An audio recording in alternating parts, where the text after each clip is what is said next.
Reserve Bar is the online source of premium and luxury spirits, wine, and champagne.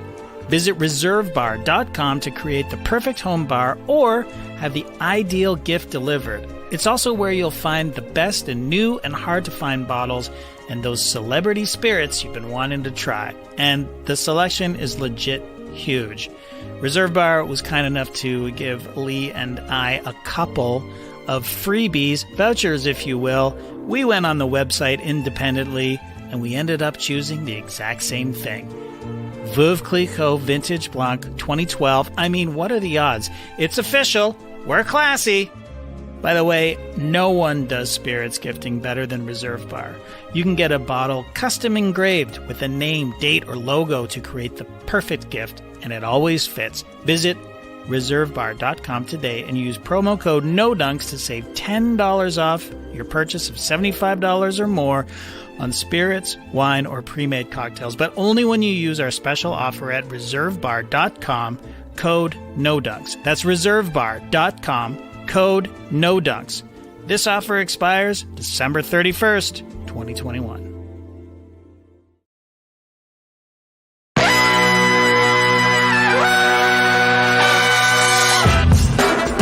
Good morning, Sweet World, and welcome to the No Dunks podcast, presented by Sleeper.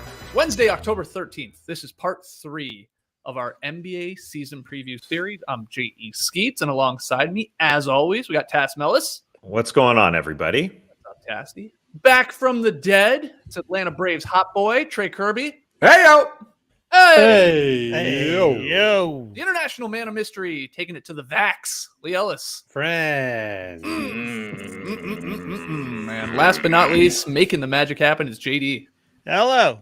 There he is, and here we are. 3 guys wearing the same design from the NoDunks.com merch store. I'm talking about Tassie and Lee in the beautiful No Dunks Racing t-shirt, and JD there rocking the hoodie. We didn't plan this. Everybody just felt like wearing this on a Wednesday. So go get your No Dunks merch over at NoDunks.com. How do they feel, JD? Comfortable?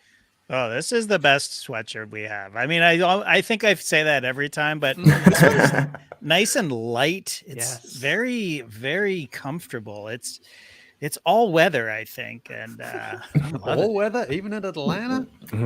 Even in Atlanta, yes. You guys look great. Baby blue just really pops on all 3 of you guys. Really brings out your eyes, if we're being honest. Shout out to the stream team for joining us live right now on YouTube. Make sure you guys subscribe, like, comment, and share the show as we gear up for the start of the actual NBA season coming up in mere days. Next Tuesday night when the action gets underway. Hit us with your questions and comments. Email in your questions to nodunks@theathletic.com.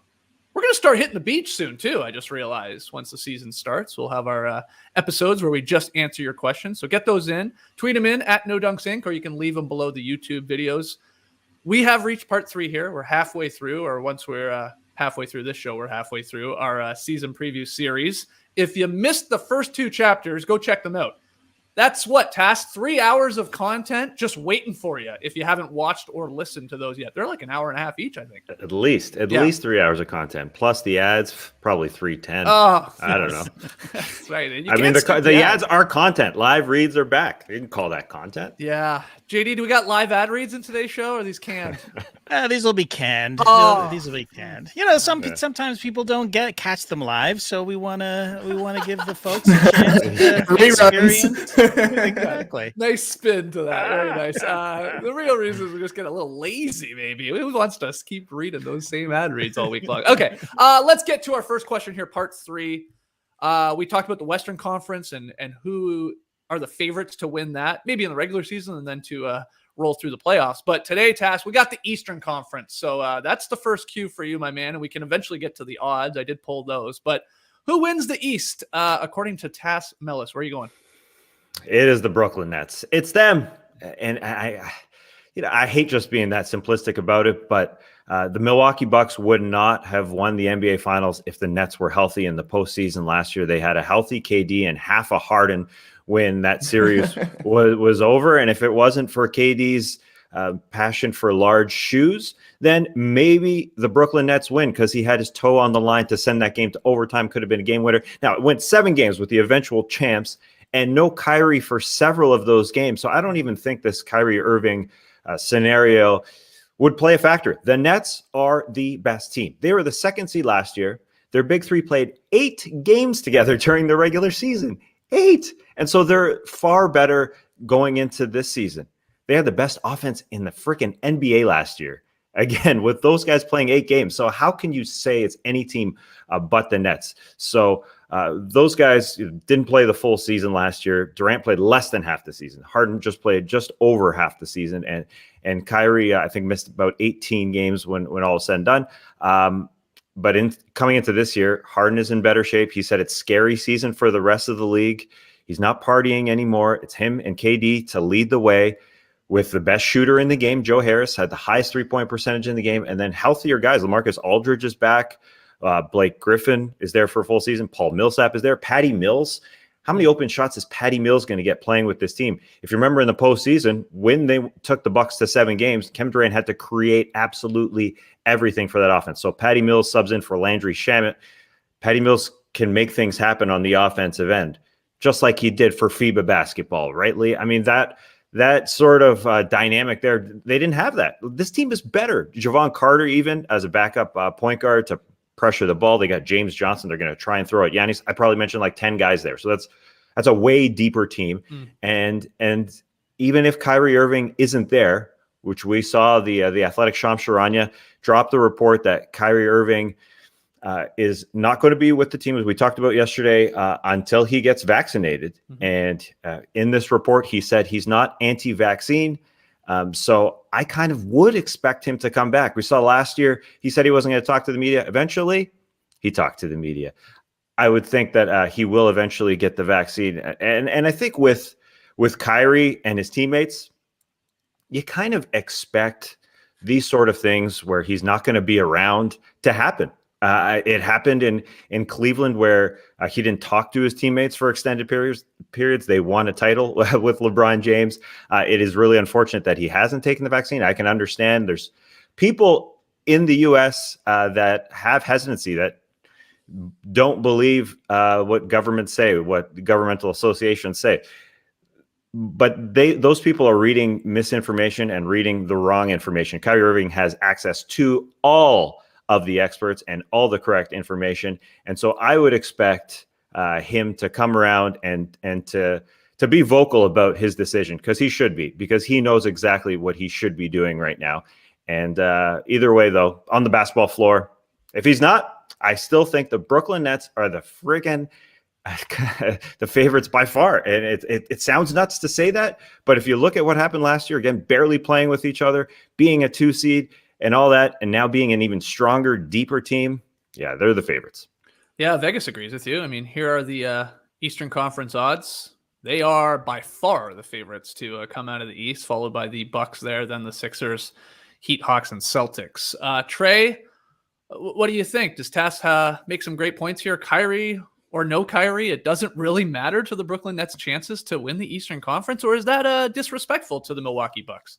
My good friend Tass Mellis always makes a great point, and he's exactly right. The best time to beat a super team is in year 1, before they can get all of these low-cost veterans that are really going to help out, because this is somehow the deepest team in the NBA right now. Even if Kyrie doesn't play a single game this season, I'm with Tass. I don't think that they would be such a huge favorite in the Eastern Conference without Kyrie, but as it stands, Kevin Durant and James Harden, that's 2 MVPs right there. Not to mention you've got like every all-star power forward from the Western Conference over the past 10 seasons. Like, how did they get LaMarcus Aldridge and Blake Griffin and Paul Millsap? We were all excited for Patty Mills as a signing way back when. James Johnson will help. Nicholas Claxton had big minutes last year. Joe Harris, best shooter in the league, like Tass is saying. And assuming they can stay somewhat healthy, you just have to think that the continuity of actually playing together a little bit last season and maybe getting to share the court some more together this year will be big for the Nets. I think that they're going to be incredible on offense, obviously. And as we saw in the playoffs, they can turn the defense up a little bit when they need it, at least to a respectable level to be competing against the Milwaukee Bucks. Sure, the Bucks, I think accepting Kyrie, if Kyrie's not playing, I think the Bucks and the Nets are going to be very even team-wise. And over the course of the past couple of seasons, you would say the players on the Bucks have stayed healthier in general than the Nets have. So, no Kyrie evens the playing field a little bit here, but the Nets have a ton of depth at the top. They've got 3 stars, 2 of which we know will be playing. And then from there, they've got another 10 or 12 guys who can contribute. So, yeah, I think the Nets are still sitting pretty even without Kyrie. Leigh, what do you think? And I don't think we need to do 15 or 20 minutes on it because we did touch on it yesterday when we had the sort of the breaking news there coming from the Nets and Sean Marks with the release and all that. But 2 parts. One, do you agree with Tass that maybe this is the first step with Sham's report from sources from Kyrie's camp? This is the first step to Kyrie returning. And 2, do you like how the Nets have handled this and saying, we're not going to do a part-time player thing here, man. You're either in on this team or you're not. And to be in on this team in this state, by the rules from the government, you have to be vaccinated. What do you think to both of those questions? Yeah, Sean Marks and Joseph Ty got it right there, because you can't have a guy who can easily fix this situation by just getting the vaccine. But if he doesn't want to do that, then he is limiting his availability to the team. And the team has to sort of draw a line in the sand and say, man, just get the vaccine. It's safe. Whatever you're reading, that misinformation, forget about it. Go and take the vaccine, and then you can play, and we forget about it, and we move on. All throughout the season, any team, as the Nets know as well as anybody last season, injuries are going to be a part of it, and players are going to miss time, as we saw with Durant and Harden in the playoffs. Durant through the season, and then Harden and Kyrie in the playoffs. So it's going to be a factor at some point. They don't need an added layer of unnecessary, a player missing time for something that is easily resolved. So I admire and applaud Sean Marks for taking that approach and saying, if you're not going to be in all the way, then you're not in at all. And now the ball is in Kyrie's court. He said God's protecting him. I think God said, hey, I've got enough on my plate. Here's a vaccine. You take that and you take care of yourself. So that's what I think they need to do. That should be the way it is through the league. If you're not going to buy in fully, then you're out. So yeah, this is absolutely the right move by the Nets.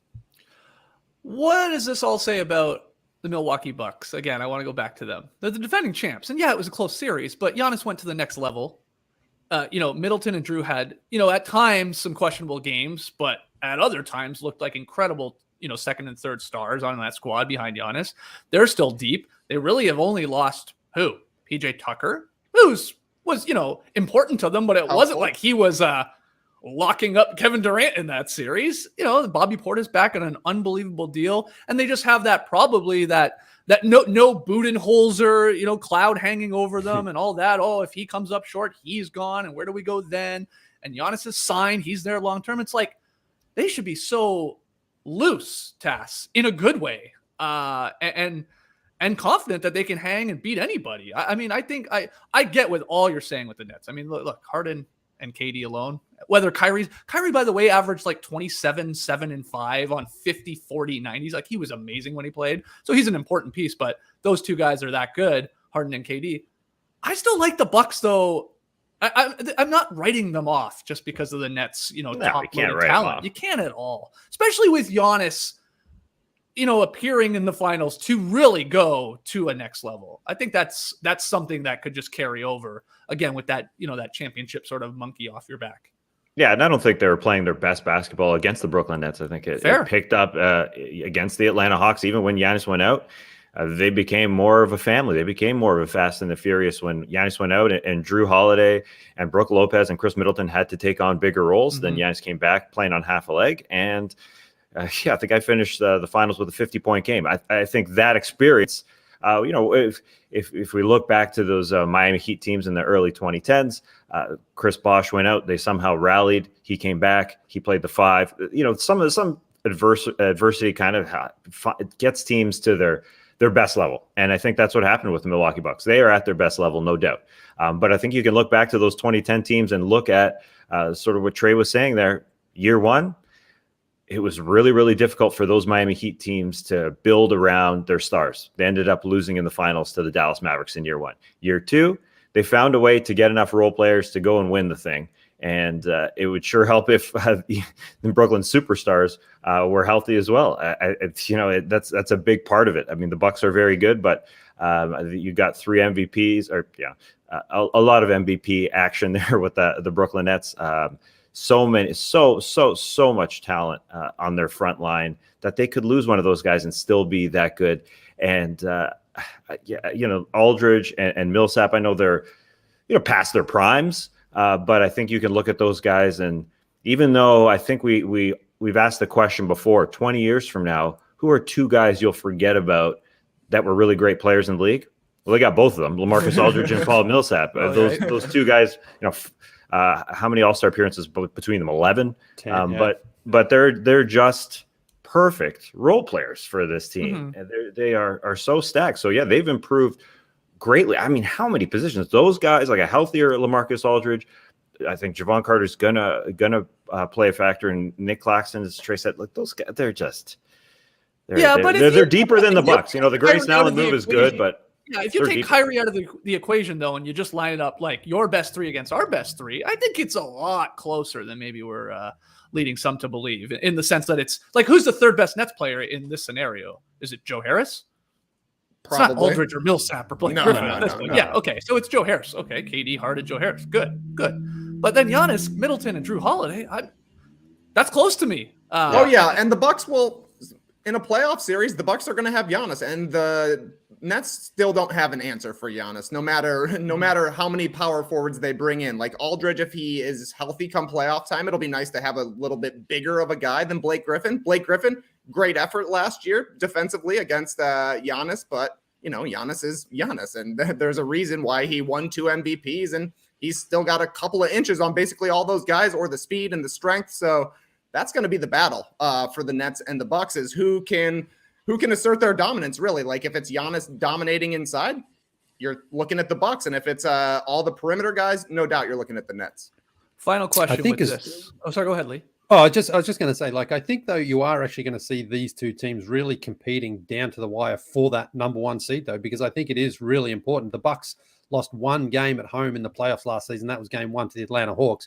And remember game 3 against the Nets there. I mean, that series was on the line, less than a minute to go, and the Bucks pulled it out. And that sort of got them going again. So I don't think they want to be in that same position they were last season, where they had to overcome home court advantage against them twice, against the Nets and then against the Phoenix Suns in the final. So I think if you are the Bucks, it's like, these teams experience seems they like, we don't want to go full throttle during the regular season, but we also want to see if we can lock up that home court, because it could just be the difference in a series against the Brooklyn Nets. They survived that game 7, incredible game 7 there in Brooklyn. But other than that, I think you would rather obviously have that game 1 and game 7 on your own court. Starts game 1. My final cue with this is 2 years ago, the Heat sort of came out of nowhere in the bubble and surprised everybody going to the finals. Last year, I think it's safe to say the Suns sort of did the same. They had a great regular season, don't get me wrong, but then, suddenly they're in the finals. 99% people think it's Bucks or Nets representing the Eastern Conference. But if you had to pick sort of a wild card team, Trey, who would you go with? Who could you talk yourself into being, again, maybe the shocking team from the East? Would you still consider the Heat a wild card team after they had a finals appearance a couple of years ago? They got smacked by the Bucks, obviously, last year in round 1, added Kyle Lowry, the biggest free agent move of the offseason. But I think they're still the team that you look at. I imagine the Heat will have maybe a disappointing regular season compared to the expectations coming here, because they're not a super deep team. Tass was talking about Max Strus potentially going into the dunk contest last year. It seems like he will probably get some minutes this year, likely Gabe Vincent as well. But when you're playing in a playoff series and it's more like you only need 7 guys, then the Heat will really shine. And if the matchups fall the right way, I can certainly see Miami making another run this year. All right, our next question. Favorite over or under win total bet? You can go either way with this one, Lee. You can say, well, look at the line for this team, hit the over, or look at the line for this team. This team's going to stink, hit the under. I don't know if you've got a couple that you like, Lee. Let's make some money here, though. What do you like? Okay. I'll start with the one that I think is an absolute lock. And the New Orleans Pelicans, their win-loss total is 39.5. Now, Zion Williamson isn't even running at the moment. The regular season starts next week.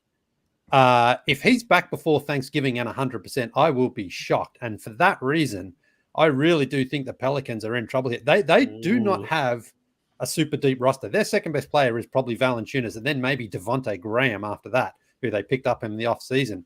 This is a massive season for the Pelicans. They've got a brand new coach as well in Willie Green. Dave Griffin, he must be feeling a little bit of pressure right now because Zion's obviously into his third season here.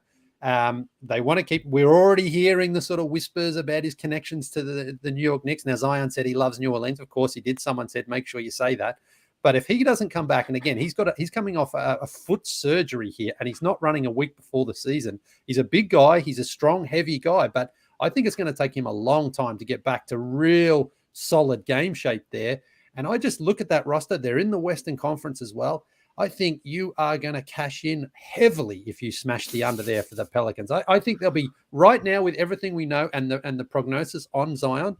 If they get to 30 wins, I think that's going to be a good season for them right now. I was looking at their roster this morning and I'm like, oh my goodness, it's kind of worse than I thought. So, and again, they're in the West. It's a tougher place to play there. Ingram. I overlooked Ingram there. He's obviously been an all-star. He's a good player, but not sure he can carry that team too much without Zion there. So if you want to make some money, I would take that 39 to get them to 500, basically what they're saying in Vegas. I don't think that's going to happen right now. Okay. Just before you give us another one, what do you think, Tass, about that? Well, I think the roster is better than you're leading on, Lee, but without Zion Williamson there, then yeah, I mean, everything goes points to under 39.5. I'll say David Griffin, he's got some magician in him. He can play a little Houdini. He can play some tricks. September 27th, he came in a media day and said, oh yeah, Zion Williamson had surgery in the offseason. He'll be fine. Opening night, he'll be good to go. And it looks like there's no possible way. You say Thanksgiving, Lee. Yeah, it's going to be November. The guy's not running at this point. So, they kind of have put fans in the dark there in New Orleans. The lack of transparency for what I don't really get. I think it's just going to have Pelicans fans asking questions. This was a total mystery that he had foot surgery in the offseason. He heard it before Summer League, so that was August. They kept it under wraps, and Griffin said he would be good to go for the regular season. Now, I'm a believer further down the roster. I know that it looked bleak trading Eric Bledsoe and Steven Adams for Jonas Valanciunas, but I do think they have some depth in Nickeil Alexander-Walker and Devontae Graham that would make sense around, a superstar in Zion Williamson. He can get to that level, but if they don't have the superstar, then what are we talking about here? Yeah, I would. It's bleak because you don't know when he's coming back, especially with the way the Pelicans have handled it the last few weeks. I would imagine the reason they kept Pelicans fans in the dark about Zion Williamson's foot injury is to sell some season tickets. Come on out, come on down, and watch your Pelicans play. Not knowing that Zion may or may not be there for the start of it. Who knows? I'm guessing here. Trey, anything to add to the Pelicans line there? Are you with these guys that if you had to pick one or the other, you're probably going under 39.5? With the Zion absence at the beginning of the season, I think you got to go under here. 41 wins would be an incredible season for the Pelicans. If they can get to 500, you're loving the over there, but it's going to be tough without their best guy. Okay, back to you, Lee. What else you got? Yeah, well, I'm going to be a little bit more positive here, and we just sort of talked about the Eastern Conference. The Bucks are only 54.5. Give me the over. I think they're definitely going to win more than 55 games this season, or at least 55 games, because, as I said, that home court advantage for experienced teams like LeBron has done in the past, and like the Warriors have done after their 73-9 season. They know that that's not necessarily what you're competing for, but in the East, I think it is important to at least make sure that come those last sort of 10 to 15 games of the season, if it does become a factor, you're going to have to go for it. So I think the Bucks are going to be a lot closer to 60 wins, again, assuming health. But, as long as they got Giannis out there, and Giannis we saw gets injured against the Atlanta Hawks last season in the playoffs, and we wondered, wow, is he going to be able to come back? And he comes back and puts up an incredible series against the Phoenix Suns. So I think the Bucks are clearly going to get over 54.5 wins. Give me much closer to 60 wins. I think there's some easy money to be made there. Oh, look at this guy. This was my pick as well. All right. Yeah, 100%. 54.5. That is crazy. These guys are the NBA champions and somehow still being slept on. They played at a 52-win pace last season during a year when they were experimenting with a whole bunch of new defenses and trying to integrate Drew Holiday into their lineup. 60 plus wins the 2 years prior to 2020. Their big three are pretty reliable at this point. We mentioned Dante DiVincenzo. He's gone down with an injury, but they have a replacement in Grayson Allen. So I'm thinking the Bucks are going to be probably the 1 seed in the Eastern Conference, especially now that we know Kyrie's not going to be starting the season with the Nets. Yeah, and I guess you could maybe be concerned of they're defending champs. They can play the long game here. Maybe they'll rest Giannis. Maybe they'll rest Middleton. They sort of find their rest in games where Budenholzer's been sort of criticized before, right? Why aren't you playing Giannis more minutes and stuff like that? But they do this thing where they can build leads and have a deep enough team that they're well, he's going to play, but he's only going to play, 35 minutes tonight, 34 minutes, something like that. So maybe they'll continue to do that. I like it too. I would hit the over on that. I think that is a little too low for Milwaukee. 55 wins at the minimum. I mean, back into an 82 game season. Seems wild that they wouldn't be flirting with 60. I'm with you guys. Tass, let's go to you next though. You got an over under you like? You guys are so confident in your picks. I'm lacking a little confidence in mine, but I think the Boston Celtics at 45.5, they're going to bounce back. I see the over there. They were a decent team last year, 10th in defense, 10th in offense, 14th in defense, outscoring their opponents by 1.5. Ended up at 500. I think those numbers show you that they're a better than a 500 team. That would lead to more wins. And so a 46-win team is a little high, but I think Kemba Walker leaving the team, there might be just a little bit more better balance. Not that they're better, but last season, Tatum was 23.5 points per 36 minutes with Walker on the court, but he was a scorcher with Kemba off the court, 28.7 points, so an extra 5 per 36 minutes. So that leads me to believe that there just might be better balance with Marcus Smart at the point guard spot. Al Horford is now back. Robert Williams, a growth year for him. Now, a couple of their guys have contracted the coronavirus early in the preseason. Jaylen Brown being the big one, also Al Horford. But I kind of just believe in Ime Udoka as their head coach. He wants to move the ball more, and I think they're going to buy into that. And they're a better team than that 500 record because the numbers show it. And I think they'll sort of just be on the same page again. Jason Tatum missed a chunk of the year last year, so that won't happen again, hopefully, for him. And I think they're a cohesive unit. And the Eastern Conference, there's some wins to be had there. So I think they can get a 46, 47 win season. I'm with you on that one. I love the Celtics over. I feel like the Celtics are not being talked about at all heading into this season. Very, very minimal. I'm with Hollinger. He said it's weird to think that their bad luck with opponent shooting and just losing close games would continue for a second year too. They lost a lot of close games. A lot of people called them soft last year. So maybe Udoka does give them a little bit more of an intensity to them, a little pride in that roster now. And I well, look, I've talked about Josh Richardson before. Hopefully he helps. Juancho is there. Hernan Gomez, Cantor, Schroeder, they got for nothing. And you're really just banking on Tatum and Jaylen Brown being obviously your stars here. I think I'll take the under. I think 45.5 over. Oh, you like the under? I'll take the under for the Celtics because I think their team is almost the exact same as it was last year. Jason Tatum, awesome. Jaylen Brown, awesome. Still nobody gets to the line. Nobody rebounds. They don't really have a big guy who's an answer who's going to stay on the court. And you're asking for a lot from Dennis Schroeder and Al Horford, which didn't go well last year for the Thunder and the Lakers, respectively. Yeah, they were a 500 team last year, so they definitely would have to play above that to hit the over. Of course, there's more games than there were last year. There were 36 and 36, finishing 7th. Where do you think, Lee? Are you with Trey on this one? Are you an underman on the Celtics, or are you with Tass and I? Yeah, I'm probably more leaning towards Trey, I think, on this one. I think they've got the two studs, no doubt about Brown and Tatum, both all-stars last year. They're phenomenal. If they can stay on the court and they stay healthy, then the Celtics are a much better team. But they have had some, as every team's had to deal with some injuries over the past. But other than those guys, yeah, not convinced. I mean, basically, Al Horford came back because the Thunder just said, who wants him? And he can come back. And he didn't really, he's not the same player he was. He barely played at all last season. Schroeder can be good. You guys can't stop talking about Aldridge, Millsap, and Blake Griffin, but Al Horford's They're coming off the bench, though. Yeah, he could be starting before. I mean, they have high hopes for Robert Williams to play. Same. I love Robert Williams, but the guy's a foul fest. Yeah. Look, he's active, no doubt about that, defending and blocking shots and all that, but he needs to stay on the court. And Schroeder is, I don't know. Schroeder, I think, is just better as a backup point guard. I don't think as, a as a starting member, he's going to be as good as he thinks he is. I mean, he didn't get close to getting the money he wanted. He's wearing the jersey that all the money that he missed out on there, the jersey number that he missed out on. So I'm not sure. I think, as I say, I think I can easily see Tatum and Brown being all-stars again because they are so good. I just sort of think after that, there's not a whole lot of depth on that team as it is right now. And that's tough for a rookie head coach in Ime Udoka. Only 2 Beantown boys out of the 4 here on our season preview podcast. I like the over. I'm with Tassie on this one. Trey, what do you got your eye on, though? Another team, over under.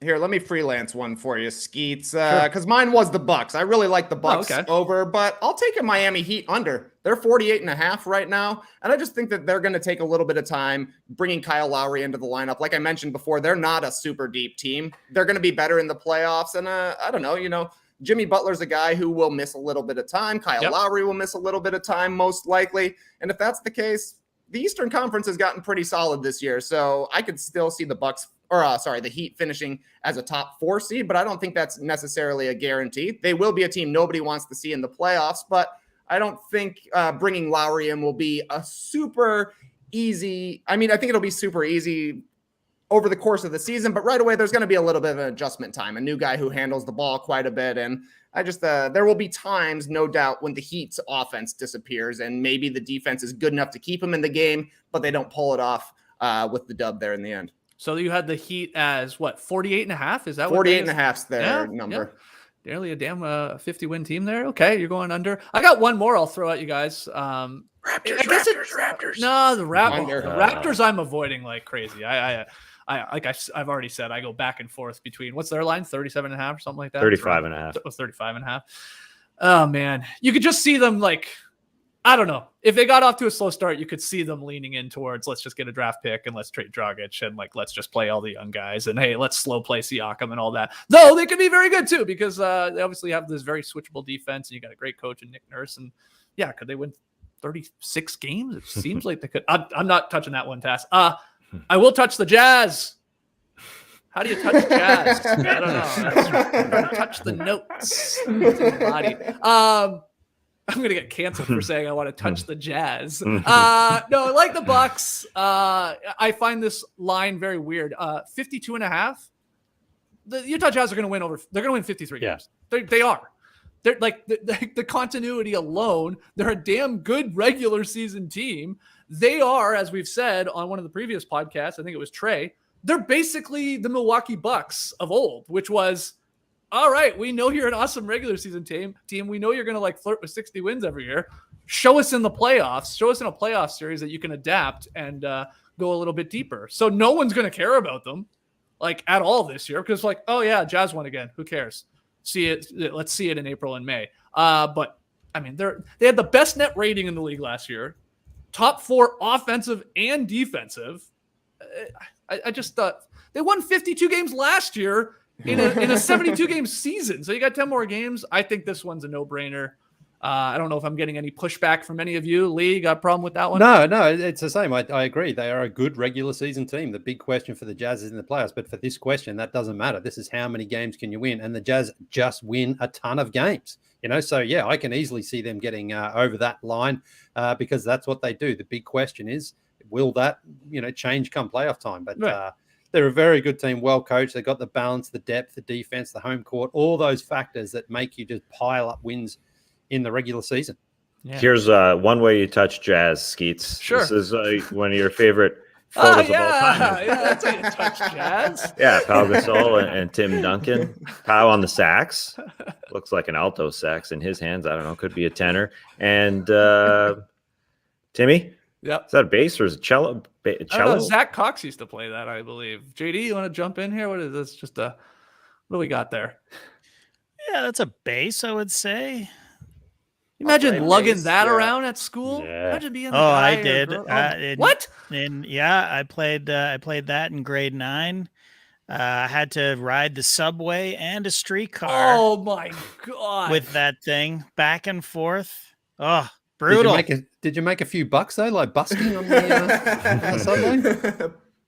Yeah, no one was interested in hearing me play the bass on a crowded streetcar for some reason. Surprising. I mean, I was always envious. I played 1 year, I played the trombone. And I remember looking at the trumpet players and being like, God, they got it right. Look how tiny that thing is. You basically put it in a knapsack. And the trombone's not even that big compared to the bass cello there or whatever. Yeah. I mean, it's pretty light, I guess, but the trombone, it's light. No, the bass as well. It's that's wood. light? It's hollow. Yeah, it's hollow, right? Like, I didn't know that. You can put your books in it? No, that's not advisable. Not advisable. That's why you subscribe to our YouTube channel, to see photos like Pau. That is an iconic, like, just blog photo, really, is what I think of that. That was the blog days when that was going around. Yeah. Great Does pick. anybody know who made this photo? Yeah, somebody tweeted, you're right, Tass. I've been tweeting this over the last couple of months because of Pau Gasol retiring. And and he retweeted it once upon a time as well. Yeah. He loves this photo. Yeah. Trey, help me out. Is there like a Clintonite 33 or something like that? Does that sound? There is. Yeah, I think so. think he made that. I think somebody tweeted that at me. Clintonite. Yeah. There you go. Clintonite. It is Clintonite 33 on Twitter. Lee, do you Yes. did you play any instruments? I did play the recorder. I took about 3 lessons of the keyboard as well. That didn't go all that well. Okay. And I tried the guitar as well. I tried the acoustic.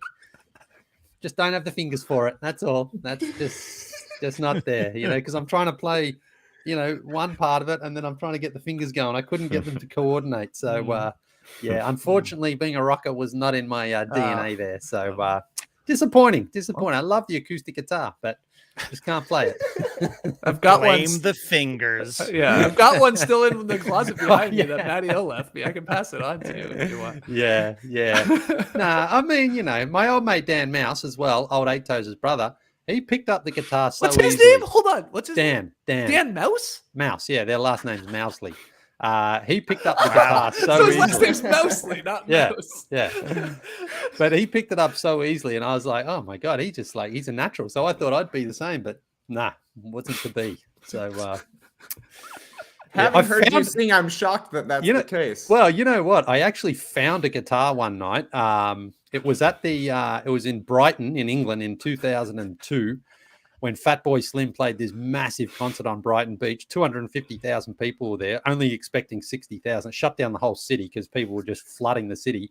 And I found an acoustic. Come on. So I found an acoustic guitar. And I was walking around, and that song by Extreme. Fatboy Slim, yeah. No, that song by Right Extreme about called, now.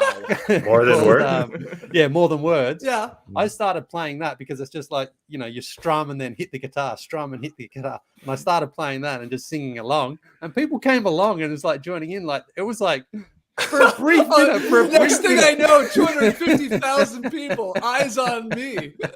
For literally like 60 to 90 seconds, people thought I was actually playing the song because it was like, just saying I love you is not the words I want. But wait, hold on. to You weren't hear playing from chords you. or anything. No, I was just You're strum, stop like that because that's how it sounds if you watch the video. That's all they're doing. Max So, Strum. listen, playing it's like chords. 2:00 in the morning. Everyone's drunk. Everyone's high off their Right. heads on ecstasy there in Brighton, and then people are just like, "Oh, this guy seems to be knowing what he's got a guitar.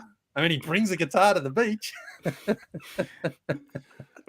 I want to be there That's that 60 seconds in when everyone starts to realize, oh, this guy doesn't know how to play the Yeah. guitar. Yeah, well, I got a request from someone. He wanted me to, you could tell I was Australian. He wanted me to play a Hunters and Collectors song. And I was like, Oh, God. my cover's blown, man. I can't play anything. That's when you're covered. As always, I'm so glad that I just come to you and ask you, did you ever play an instrument? And we somehow end up with that story. Amazing. Okay, we're going to take our first break. Still tons of questions here. Part 3 of our NBA season preview series. We'll be right back. Yeah, we're all looking for a workout that ticks a few boxes. Like, can we do it at home? Is it actually going to get a good sweat up? Is it fun? And can we squeeze it into our day, especially on those days when we have a lot going on? With Peloton, you can start building fitness into your routine with thousands of cardio and strength classes that take as little as 15 minutes. That's enough time to read a Kevin Pelton article so you can pelt him while you Peloton. The original Peloton bike now costs $400 less. So now is the perfect time to get in, building the momentum to reach your fitness goals. Variety is the spice of life, and the Peloton bike has lots of different ways to keep you active and help you get fit. From beginner programs to Tabata intervals, Peloton has a wide range of classes that keep you challenged as you progress, and with an endless variety of live and on-demand cycling classes, live and on-demand strength yoga, and stretching classes off the bike. Give me those stretching classes any day of the week. You don't even have to work out and you can have a good stretch. And you know you'll just keep coming back for more. Experience motivation like never before with the Peloton bike, now $400 less. Go to onepeloton.com to learn more. That's ONEPELOTON.com. Oh, I was in Texas for a wedding a couple months ago. The Whittler got married. Ah, Yeah, and like Grant Hill, he does love music, but the Whittler also loves his dandy as well. So congrats to them. A day before the wedding, Danielle realized she didn't have any shoes to change into. After her tootsies get sore and she got tired in those heels, she needed some shoes. Well, we walked by an Allbirds store. We went in there. She bought a pair. They gave us extra laces, even though hers were slip-ons. I don't know why, but I got some extra laces. Anyways, night of the wedding, Danielle and I had a nice, tight speech. And after it was done, she took off her chunky heels, she threw on her Allbirds, and she said those Allbirds saved her weekend. She loves them. So I was excited to try my Wool Runners. And they are very comfy. Super cushiony. I get what Danielle's feet were saying. They're light, they're machine washable. That's pretty neat. And I have so many extra laces for them. It's going to be a great time when I switch those laces out. I always get extra laces, never use them. yeah, same. They just got laces around. Anyway, Allbirds is a carbon neutral company thanks to sustainable practices like using natural materials and purchasing carbon offsets. I liked when I was in the store, there's a little sort of tag, a little emblem beside each shoe letting you know the carbon footprint for each model. It's pretty neat. They start the season off right, or you can start the season off right, with a pair of Wool Runners from Allbirds. Find your own pair of Wool Runners at allbirds.com today. That's ALLBIRDS.com. All right, back with No Dunks, part 3 of our NBA season preview series. Saw in the stream team here during the ad break from Ben. He says he's a little behind on the live feed, but shout out to Trey's corduroy upper deck themed hat. I happen to also be wearing a corduroy hat as I watch. Corduroy, recognize corduroy. Totally. It's corduroy hat season. Once the calendar turns to October, put some cords on your head and warm up that dome. We didn't play chords on the beach, but we got cords on the head. Lee's strumming the guitar with his corduroy hat. Like, I just put up a photo. This is what it was like that night there in Brighton. Now, this is not one of mine. I had to Google it. I've got a photo somewhere, but look at how many people were jammed in there to see old Norman Cook there. 250,000. Old Norman Cook. Yeah. Even the boats have come in to see him. Great night. What a Really great good night. Oh, awesome night. Yeah. Perfect night. Can't believe you can remember it with all that ecstasy. It's No, I didn't touch it. I've never touched ecstasy, but we had a few drinks. But yeah. Come on, mate. It's fun. You touch some ecstasy, touch the jazz, you're living the life. Okay, let's get back to the questions. We got another awards prediction here. I find these get a little more difficult because we've already done MVP. We did Rookie of the Year. Now we're into Defensive Player of the Year. Trey, what's your best guess? Is it as simple as Rudy Gobert winning his 4th, which would tie him with Ben Wallace and Dikembe Mutombo for the most all time? Is that right? Dwight only has 3, right? Yeah. Or is it somebody else? What do you think, Trey? I think it's somebody else. New season, new winner, new year, new me. I got to talk about defense. Anthony Davis winning Defensive Player of the Year this year. I feel like I've picked him at least twice before. Hasn't come through yet, but this is the year because Anthony Davis needs to be special on defense for the Lakers to be at the level they want to be. As we know, he says he's going to be playing the 5, and that's going to unlock him defensively to do the things he's best at, guard the rim and make plays out on the perimeter. When the Lakers won the title, they were a top 5 defense, and to be a title contending team, they're going to need to be a top 5 defense as well. As we know, the perimeter defense now is not the same that it was in 2020. So there are going to be a lot more mistakes to clean up, which means Anthony Davis will have a lot more to do.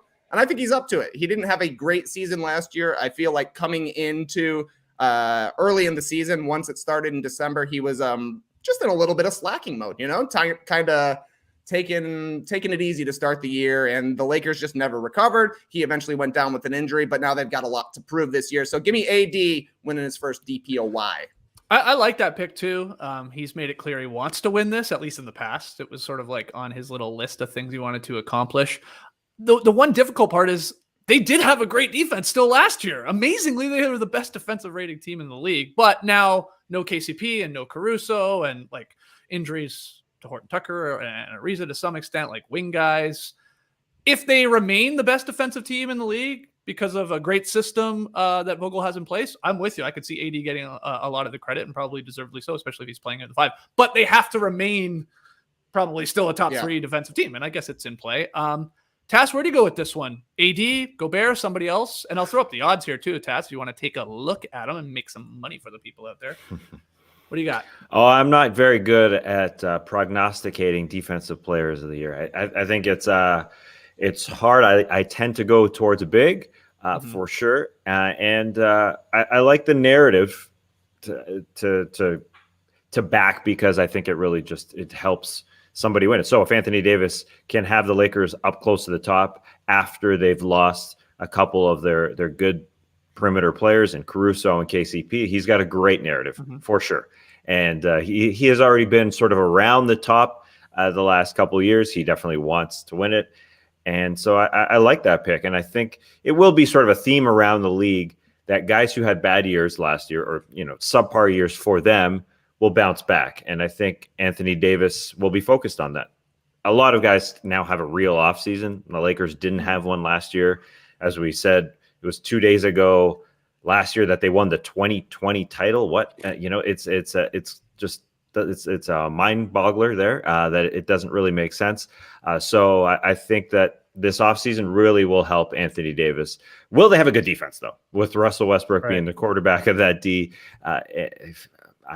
It's hard. It's really hard to imagine the guys who are going to come in like Malik Monk and Kendrick Nunn, Melo, be able to slow guys down on the perimeter. And then, when it gets to like a Melo or Ariza, I don't know. It's the power of LeBron and Anthony Davis, though. If Anthony Davis gets guys in line, maybe they will. Dennis Schroeder was that guy last year as the first guy, the line of defense. But then, he had KCP and Caruso to back him up. So, if Anthony Davis can somehow get these guys, even it doesn't have to be the best defense, but brings them, top 3, top 4, then, I could see him winning it for sure. Okay, 2 votes for Anthony Davis for DPOY. Where you go, Leigh? I've been burned by Anthony Davis a couple of years, so I'm off the wagon for him. He is a great individual defender, but I am a little concerned about that Lakers defense this season. I actually think Giannis could win it again. I think he's an incredible two-way player. He goes after every shot. He has such an impact on that Milwaukee Bucks defense. He's a great shot blocker. He creates a lot of steals. He gets the rebounds. And the Bucks defense, I think they finished 7th last season. I expect them to probably improve a little bit more that. And he's just, he's already won this award. So he's been there. We know he can do it. And I think he, again, assuming health, I think he'll be right up there in contention. I think obviously Ben Simmons, who finished 2nd last season, we have no idea what his status will be and where he's playing. I don't think he's going to be just that high this season. Miles Turner, he's a good shot blocker and stuff. I don't think he's a great individual defender, but he gets those defensive stats. And then you've got someone like Embiid, who was also very good there last season. But I like Giannis there at plus 1,000. I think that's pretty good odds for a guy who has won this before. He's still very much in his prime. He's super athletic.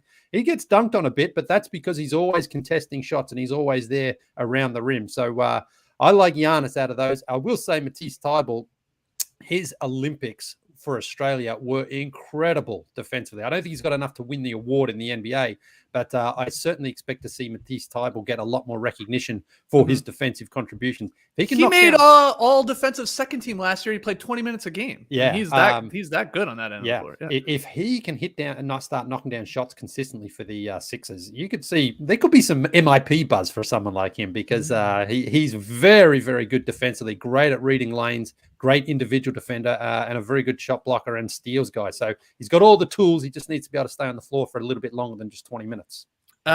Give me Rudy Gobert as my official pick. I just won't overthink it, because they should still be one of the best defensive teams in the league, and he's a big part of that.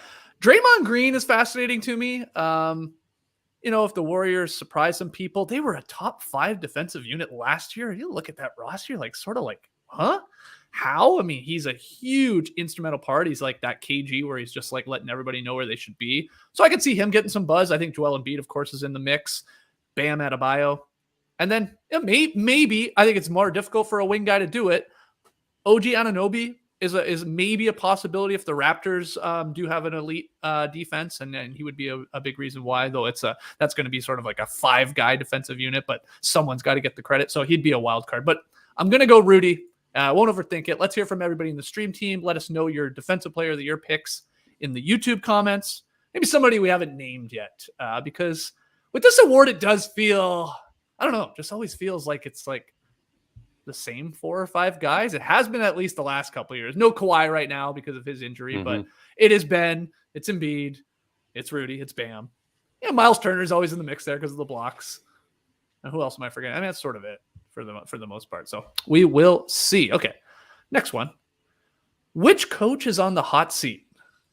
Who's sitting on some jazz right now? Got jazzy ass. I don't know. Leigh is hot. Yeah. Leigh, I actually think this is a very difficult question. I only think there's one guy, so I'm interested to see who you think. Really? Did you pick him? I bet we've got the same. I bet we do, but the reason I say that, Leigh, is Ben Golliver, he broke it down. 16 teams, 16, that's more than half the league, have changed coaches in the 19 months since the pandemic shut down.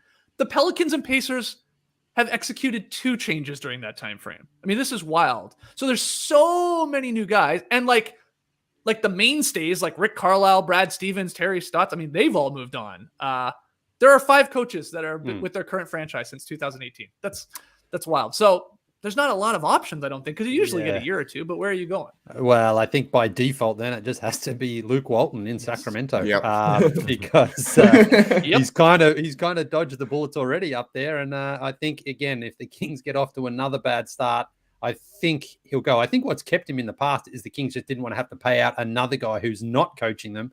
So they've kind of stuck with him. But Sacramento, as always, a bit of a chaotic situation. Good players, but, they sort of don't seem to be able to string together that consistency that's needed. So I think he's the easy choice. So let's dig a little deeper and then see if we can make a case for anybody else. I would look, the Jazz are not going to get off to a bad start, but I thought they may have considered moving on from Quinn Snyder last season for another sort of bad playoff run.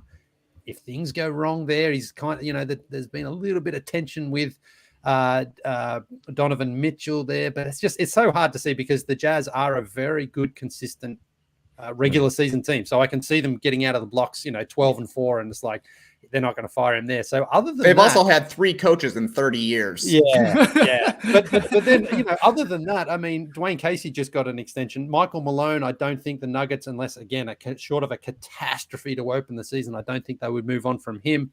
There's not really a lot of guys who you think are actually. What about Frank Vogel? Could Vogel get well, the same thing? I mean, if the Lakers start, sure, terribly.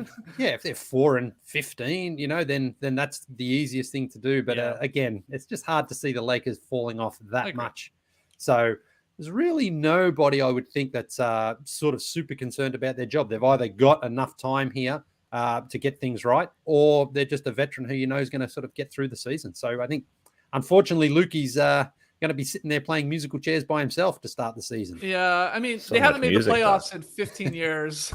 They ranked dead last in defensive efficiency. They have to improve on that end. It can't get worse.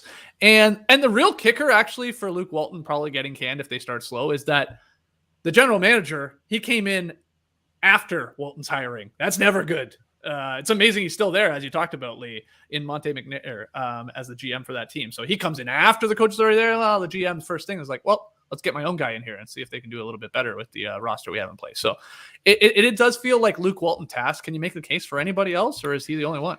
Yeah, I agree. It's got to be Luke. I'd say one thing that's in Luke's corner, excuse me, is that he's got a couple of years left on his contract. And as Leigh said, they don't want to be paying guys left and right to not coach their team. So I think that bides him the rest of the season. I think Quinn Snyder is in the same boat.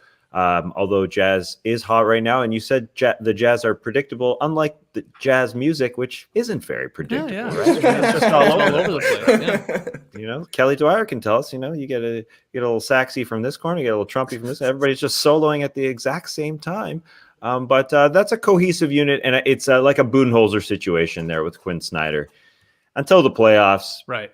It doesn't really matter. He's gonna get them to the playoffs, and this could be the year that the Jazz pull it out. It feels pretty wide open. They are strong. They got a stronger bench there with Rudy Gay, and made it cheaper in their backup center spot with Hassan Whiteside. They got a little Eric Pascal in the backcourt, and on their bench, I should say. So I'm bullish on them too. Yeah, the 52.5 seems so low for the Utah Jazz.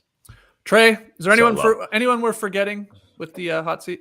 I don't think he's on the hot seat because he hasn't coached a regular season game yet, and he's a franchise legend. But the coach people are watching the most is Jason Kidd this year. So I don't necessarily think that, a 5-15 start would get Jason Kidd fired from the Mavericks, but people are certainly going to be eyeballing him and seeing how he handles taking over as coach for Luka's team. And if it turns into a Kristaps Porzingis post-up sort of scenario, that will be strange to see. It'll be interesting to see if he plays a defense similar to he did with the Milwaukee Bucks when they were trapping all over the place and it worked for a quarter and then the other team figured it out and got carved up. That likely won't be the case since they don't have the personnel for it, but it's going to be interesting to see what Jason Kidd does with the Mavs, and if going from Rick Carlisle, a well-respected coach who has had success the entirety of his career, to Jason Kidd, who often has a good year one and then things tend to fall apart. Maybe next year we're talking about Jason Kidd being on the hot seat. Yeah, and I said to lead this question, like all of these new coaches, they generally get a year or two, but the Pacers are an example, Lee, with Nate Bjorkgren, where it's like, okay, this guy's the wrong guy. I mean, he's clashing with be it management or players, or he's a little too stubborn in his ways. And I think teams they move a little quicker now, like the world, Lee, really.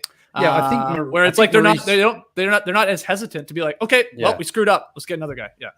I think Maurice Cheeks in Detroit was the last guy to sort of get fired with not even a season into his career, I believe. And he had coached before, but the Pistons were like, nah, this is not our guy. So, yeah, you're saying those cheeks were on fire on the hot seat.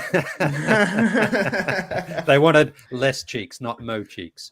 But again, any coach, and Willie Green's a good example in New Orleans. Again, Dave Griffin, he only had Stan Van Gundy for one season. He certainly doesn't want to have to fire a coach after less than a season, but he gets a little bit more leeway. Obviously, if Zion is out, you're not going to fire a guy until you would think he's at least had his full roster there to work with, or certainly his superstar talent. We're not going to do it here, but Lee, if I were to test you on could you name every head coach in the NBA right now as we start the season on Tuesday, could you do it? Oh yeah. Yeah. Okay. Well, let me throw a couple at you. Okay. Who's the Washington Wizards coach? Wow. Tough one. You got it, man. You got it. I thought you would ask them at the end. I cannot. I was hoping it would save Washington to the end.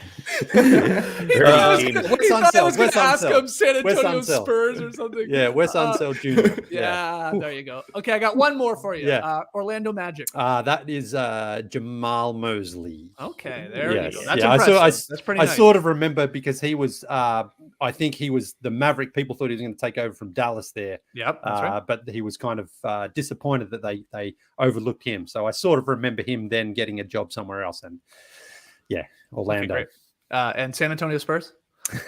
Well, that's an interesting one. I think you tweeted something today. It's going to be interesting. Will Greg Popovich, step down after he breaks the record of right? Don he needs Nelson? 26 wins to surpass Don Nelson. I wouldn't. I mean, he's just going to step down a guy who gives a crap about records. I know. That's the whole thing with Pop. He's the one who never talks about individual achievements and accomplishments and things like that. But I'm surprised. I'm very surprised, in fact, that Becky didn't get a head coaching opportunity. There were a few other great choices out there, and I was very surprised we don't have a female head coach. And I know that Popovich has talked in the past. We didn't hire Becky to make history, but if they're not going to hire her In next. that instance, maybe. Yeah.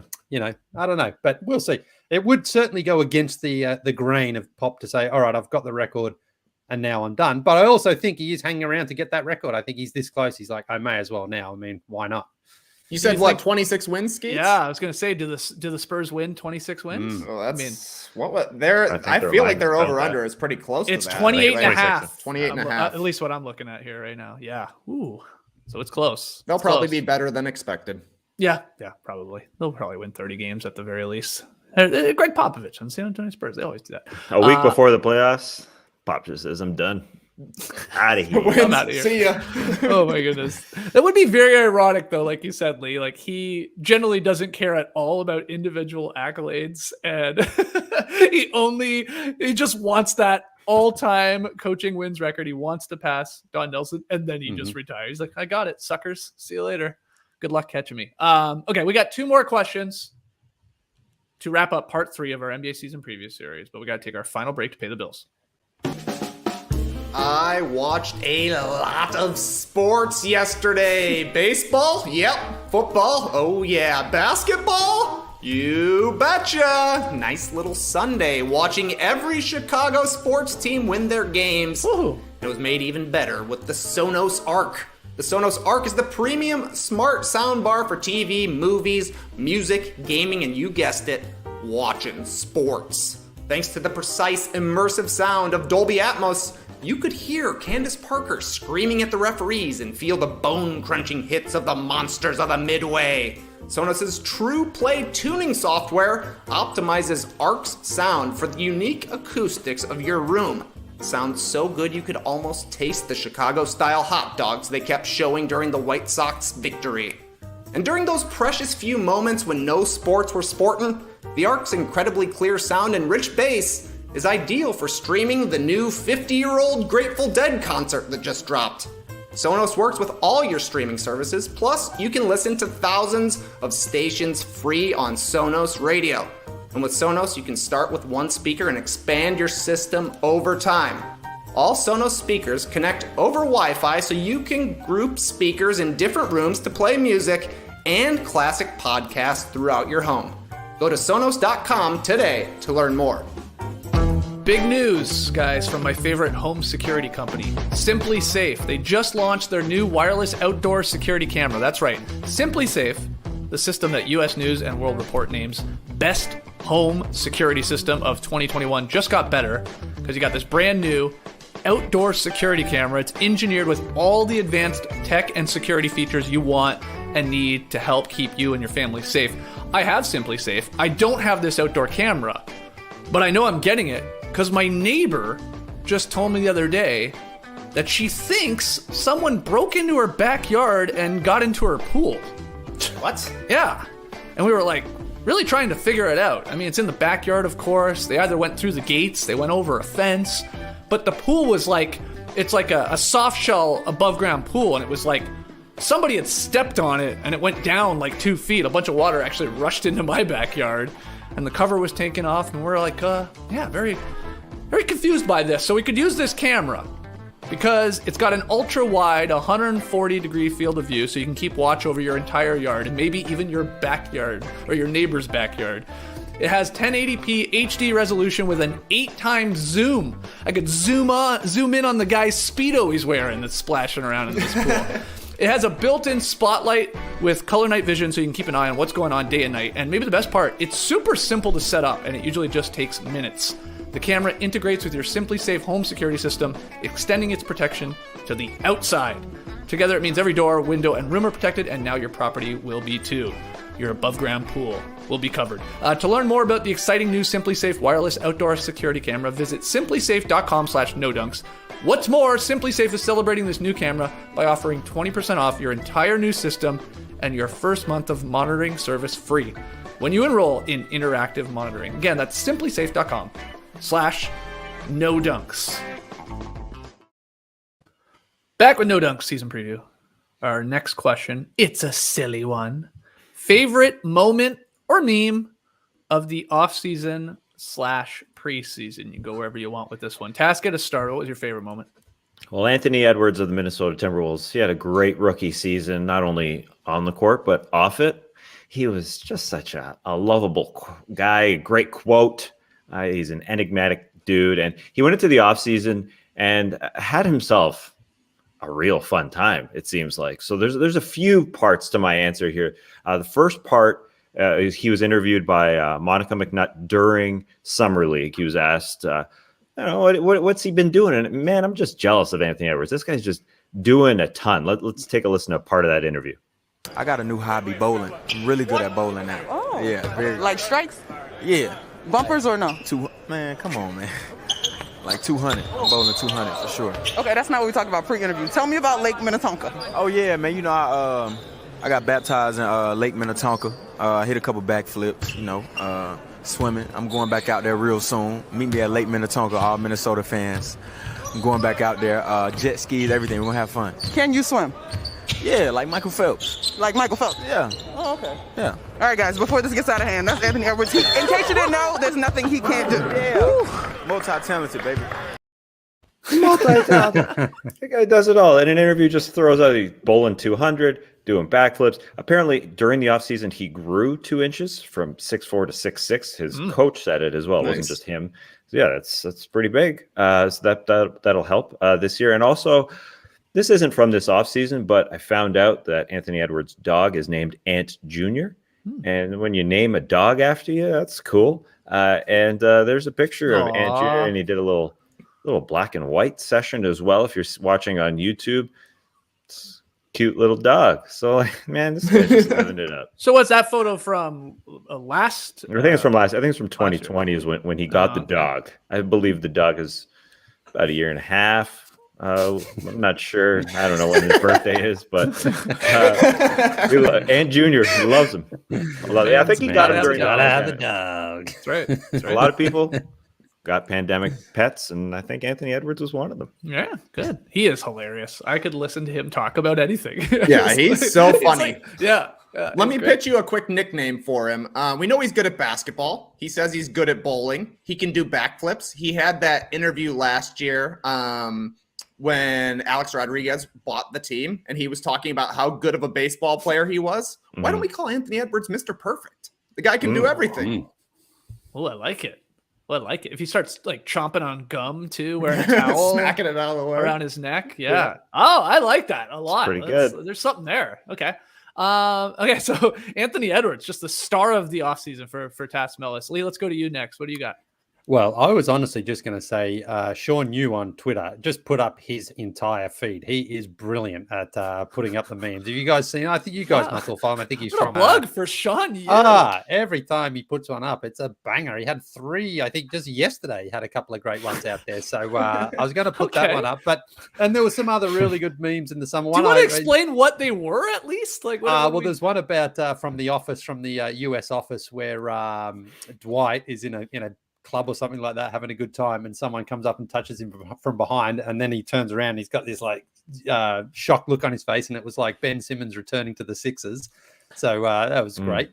And he had another one. I'll let you go and check it out. From Michael Jordan from the Last Dance meme that was perfect for a ridiculous tweet that was going around yesterday. But yeah, he just nails it. Knocks him out of the park every time. I think he was also one of the ones I liked the most in the summer was when Andre Drummond signed with the Sixers, and everyone knew about the beef history there with Joel Embiid and Andre Drummond. And when they sort of met each other and they embraced. A lot of people, I think Sean was the first one to put it up anyway, who had the from the Last Dance, the Michael Jordan, Larry Bird, fuck you, you bitch sort of thing. Yeah. So that was a great one. But my meme from the offseason is one that was just going around last week. We talked about it yesterday, the Jason Kidd gigantic collar. I don't know when he sort of stopped that, the guy, but it certainly he wasn't expecting the response it had. It had I think almost 200,000 likes in the end when he was just like, all right, I'm done. He basically covered the entire galaxy with that collar so he could do it no more. So that was hilarious. I thought that was great. It was a pretty good summer, actually, a pretty good off season for memes and everything. So well done, people. Well done, people. Well, what's a good account of people trying to explain memes? There's got to be an account of older people or something, because it's an impossible. It's an impossible feat. You just can't do it. You know, it's useless trying to explain to me. I mean, so there's got to be a good account of just people like, oh yeah, there's a guy in a photo and he's looking at a guy's butt. You know, it's just there's got to be one out there. Okay. I thought that one would come up for sure. I'm glad you went with it, Lee, the Jason Kidd caller, even though it's pretty recent. Trey, where are you going with this one? My favorite moment of the offseason is when the Clippers were announcing their new stadium, the Intuit Dome. Yeah. In particular, how excited Kawhi Leonard and Paul George. Feel It in My Bones, a classic song. We pan over, and Kawhi and PG, this may be the Intuit Dome, but they are not into it at all. But this is a classic song. Who was that?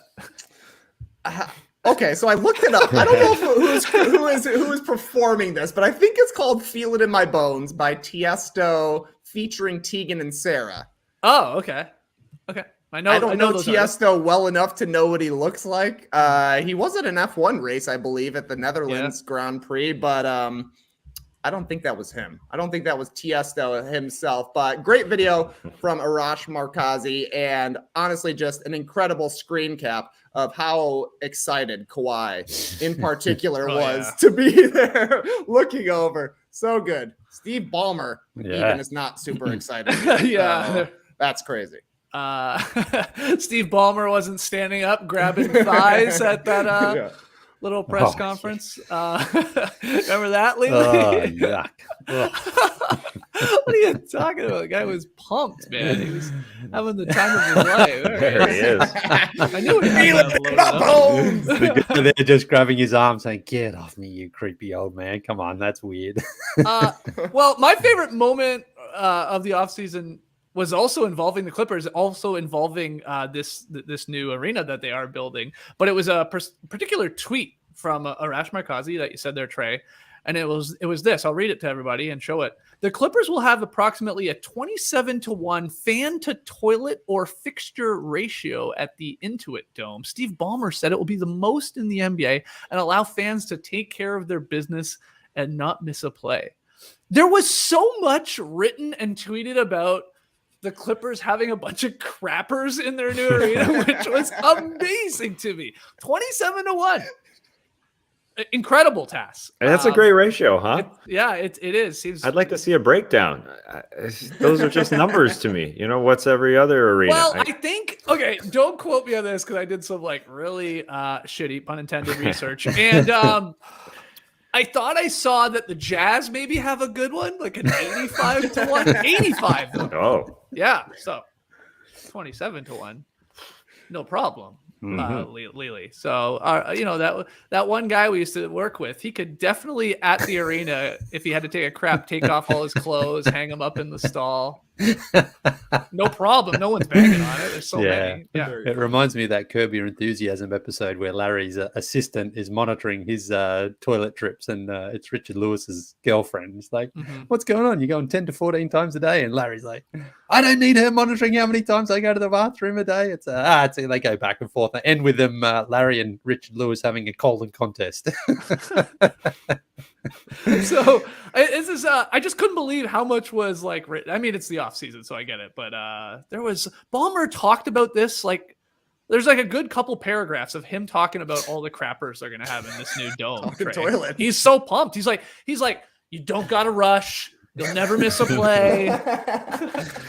Just hang out in there. I mean, are there screens in the toilet? Is that what you're gonna ask, Taz? Yeah, exactly. If you want them on the floor, you want people on the floor, but I guess if there's TVs in the toilets, I mean, I don't know if we're spreading rumors, but sounds like there are. Well, what if every seat is a toilet? A 1-to-1 ratio. That would be humongous. 1-to-1 ratio for your twos during the game. The Lakers are going to one-up the Clippers on this one. We put a toilet in every seat. If I'm not mistaken, eventually pictures of the washrooms came out, at least the men's washrooms, with urinals and they have like a basketball, like a free throw lane around it, and then like the 3-point line. No, that was fake. That was fake, wasn't it? He's basically saying, I want everyone to just piss everywhere except for in the actual toilet thing here. If you're going to have screens up there and then you're going to have a 3-point line there, no one's going to piss in the urinal. It's just going to be like everywhere but the urinal is where it's going to go. It's crazy. It's crazy. You want less distractions in the toilet so guys can actually, I mean, they're bad enough anyway at their accuracy. You don't want them looking elsewhere so many different times. I thought that was a joke photo, Trey, but I didn't realize that might be real. I don't know. They're in a basketball arena. They're obviously very proud of their bathroom surplus. It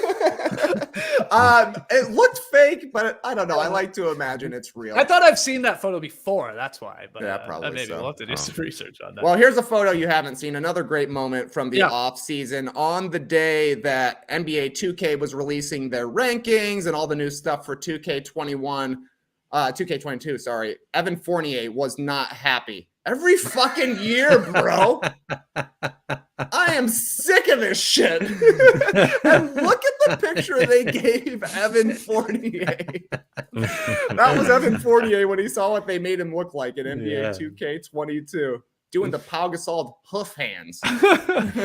What a crazy. Wow, what happened there? I mean, 2K's pretty good at getting the totally, down. Usually pretty good. This guy's got no chin, and it looks like he's been driving outside for 6.5 straight hours. Okay. Great moments. Another fun question. Remind us, guys, of your favorite memes or moments from the offseason or preseason. Drop them in the comments below the YouTube video. Let us know in the stream team. Tweet at us at NoDunksInc. Final one. It's also fun.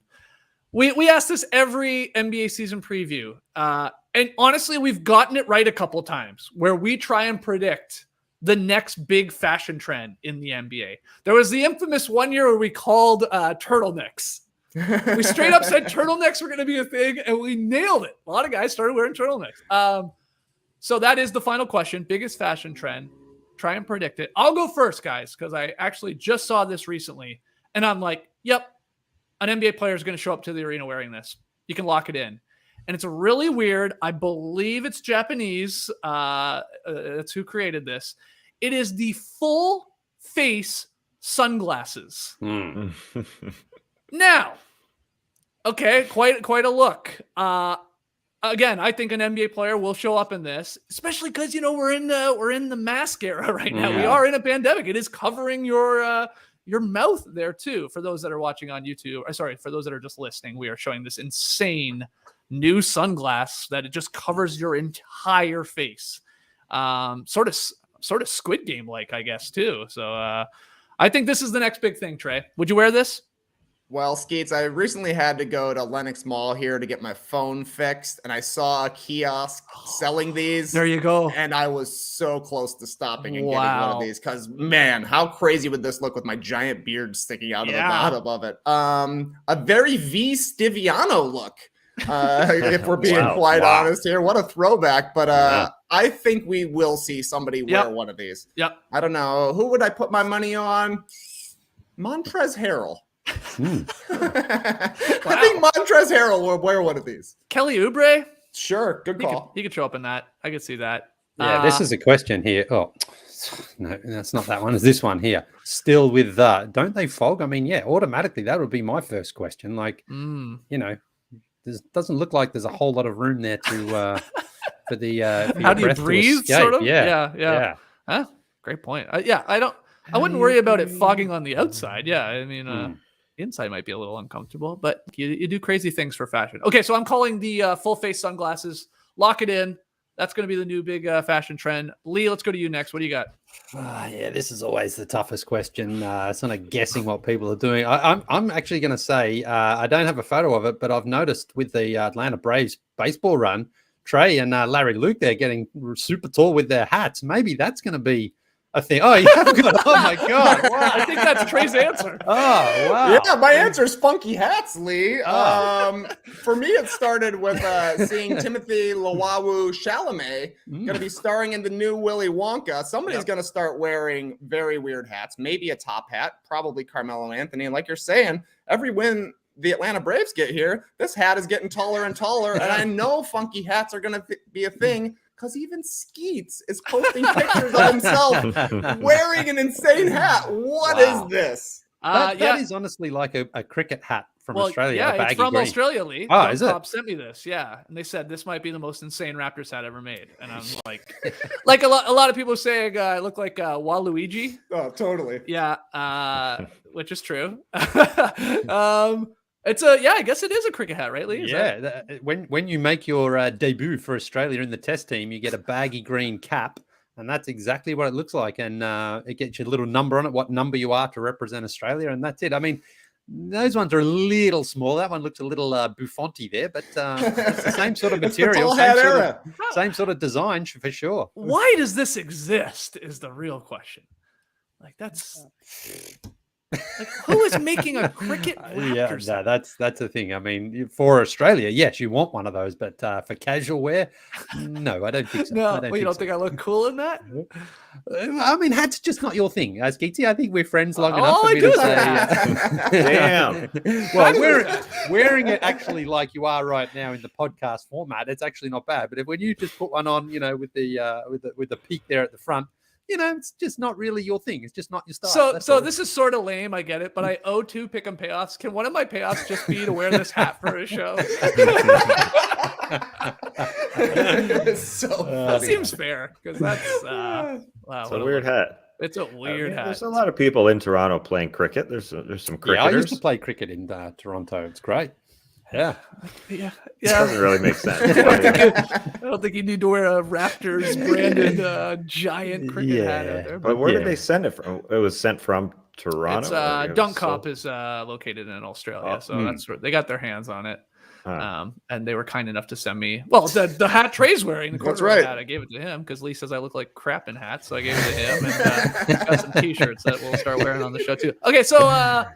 Okay, we got wild hats is basically your answer, right, Trey? Yeah, big weird hats. Okay, big weird hats. Taz, take us home. You got anything you want to predict here? Well, I'm gonna say hats. I do think people, like yourself, Skeets, experimenting more with hats during the pandemic. People were putting on hats. They're sitting at home. Their hair is ugly. They're wondering, how can I cover this thing? Just sitting at home putting on hats. Yeah. Their hair looks nasty. It's getting gross. I'll try on a hat. So I think hats will be pretty prominent throughout the. Yeah, people were experimenting more with the crap that they had around their house. You put on that Raptors cricket hat. Yeah. So maybe they went deep and found hats. That's a hat. Like Lee, if you're watching on YouTube, is Nostradamus' Lee. What was Lee's hat? What was Lee's name? It wasn't Leestradamus, was it? Ostradamus. I think. Ostradamus. Yeah. The Aussie. Yeah, beautiful. So the hats are going to happen. We got Timothy Luwawu-Cabarrot here in Atlanta. He's playing for the Hawks, Trey. So maybe he'll wear that. Get him a top hat. Get him that top hat. Yeah. Okay, let's call it there.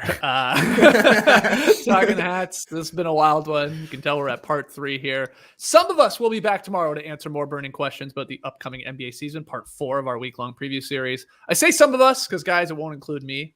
I'm sad to say I'll be listening to you guys break it down on part 4 and 5. I'm going to sneak in a quick vacation here. Go wear some hats in Arizona is what I'm going to do. It's sunny out there. You got to. Oh, some very big hats. I'm headed there early tomorrow morning, so I'm there till early next week. I'll be back on Monday. So just you guys holding it down for part 4 and part 5. Make sure you subscribe to No Dunks on YouTube, Apple Podcasts, Spotify, wherever you listen to No Dunks. Help your boys out with ratings and reviews. Leave your comments and hit that little like button. Also, I'm going to miss this. I'm more upset. I'm going to miss new No Buffs episode, our Survivor podcast. That's on tonight. But we break it down on Thursday around 5:30 p.m. Eastern time with Jason Concepcion. So that'll be Jason, JD, and Trey talking about No Bus. Or Tass, are you back in, or what are you doing? I mean, I know you watched the episode, the premiere episode. Have you been watching, even though you haven't been on the No Bus? Oh yeah. Oh, nice. It's a good time. Yeah. That's an hour. It goes by quick. Oh yeah. It's, you got the challenges, you got the strategy, it's flying by. You got all these advantages and disadvantages. Oh my goodness. Okay, so that's No Bus.